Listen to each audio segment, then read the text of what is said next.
उत्तरकाशी के धराली और हलचल क्षेत्र में भयंकर भूस्खलन और बाढ़ की आपदा के बाद भारतीय सेना ने बड़े पैमाने पर राहत और बचाव कार्य यानी इसको लेकर ऑपरेशन जारी करा।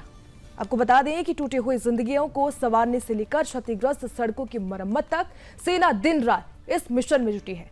वास्तव में आर्मी इंजीनियर्स और साथ ही बॉर्डर रोड्स ऑर्गेनाइजेशन जो है वो 90 फीट लंबा बेली ब्रिज बना रहे हैं। साथ ही गंगोत्री से उत्तरकाशी के बीच क्षतिग्रस्त सड़कों पर मलबा हटाने का काम भी तेजी से जारी है। इसको लेकर डूबे हुए रास्तों को जोड़ने के लिए 330 फीट लंबा केबल वन वे ब्रिज भी बनाया जा रहा है, जिससे यातायात सुचारू रूप से बहाल हो सके।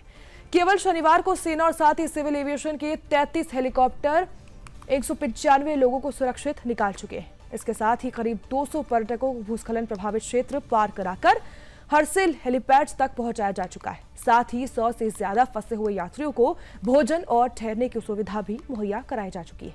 लापता सैनिकों और साथ ही नागरिकों की भी तलाश जारी है। बता दें कि खोजी कुत्ते और साथ ही ड्रोन, ग्राउंड रडार और लिडार तकनीक के जरिए मदद के जरिए लगातार खोज जारी है। अब तक 35 लोगों का इलाज भी किया जा चुका है और देहरादून से नई दवाइयां आपदा प्रभावित क्षेत्रों में भेजी गई। कनेक्टिविटी बहाल करने के लिए भी विशेष प्रयास किए जा रहे हैं। क्षतिग्रस्त ऑप्टिकल फाइबर लाइन बदली गई और अब धराली गांव तक सैटेलाइट इंटरनेट भी पहुंचाया जा चुका है। बता दें कि इसको लेकर वायु मार्ग में 1.4 टन से ज्यादा राशन सामग्री भी पहुंचाई गई है और कल भी राहत सामग्री की आपूर्ति की जाएगी। सेना का जज्बा स्पष्ट है, सेवा परमो धर्म, यानी चाहे हिमालय हो, सबसे कठिन परिस्थितियों में भी जो सेना है वो लगातार काम कर रही है। ये थी धराली और हरसिल क्षेत्र में भारतीय सेना द्वारा जारी राहत और बचाव कार्य की पूरी कहानी।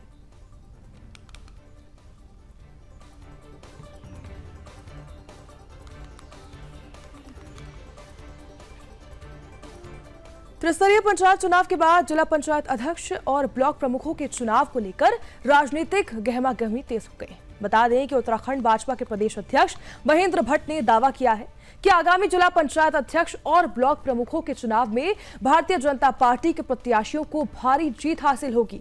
वास्तव में महेंद्र भट्ट ने यह भी बताया है कि कई जिले पंचायत अध्यक्ष निर्विरोध निर्वाचित होंगे।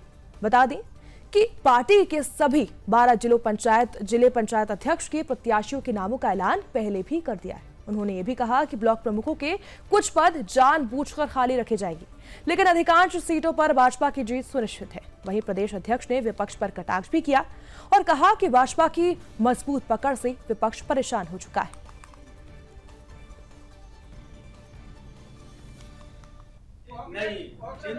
हमारे तो गिनती के बाकी हैं और बाकियों के सभी बाकी हैं।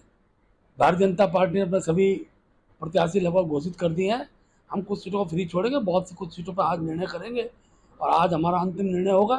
तो हमने 12 के 12 जिला पंचायतों के अध्यक्ष कल घोषित कर दिए हैं और मैं आज विश्वासपूर्वक कह सकता हूँ, आपके चैनल के माध्यम से कह रहा हूँ कि उत्तराखंड के अंदर भाजपा की लहर है।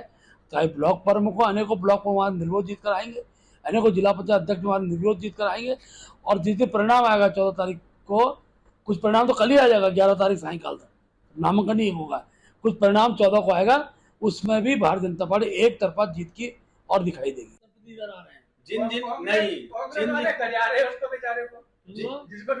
जिसको ज्वाइन करवाया था दलीप रावत की, जिसने दलीप रावत की पत्नी हराया था, कल मैंने उसको ज्वाइन करा दिया बीजेपी। अच्छा।